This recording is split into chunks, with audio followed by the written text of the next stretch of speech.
இளநீர் பாயாசம் எப்படி செய்கிறதுன்னு பார்க்கலாம். இது செய்கிறது ரொம்பவே ஈஸி, ஆனால் ரொம்ப டேஸ்டியான டெசர்ட் இது.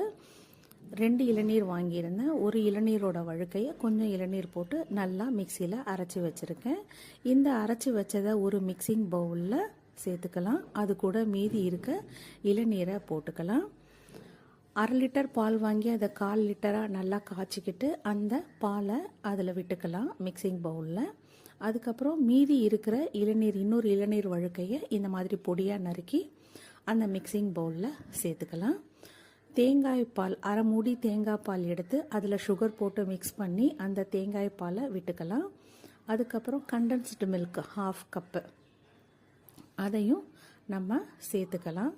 இதெல்லாம் நல்லா மிக்ஸ் பண்ணி 2 ஏலக்காய் தட்டி போட்டு சர்வ் பண்ணலாம். சர்வ் பண்ணும்போது ரொம்ப சில் பண்ணி சர்வ் பண்ணிங்கன்னா ரொம்பவே நல்லாயிருக்கும்.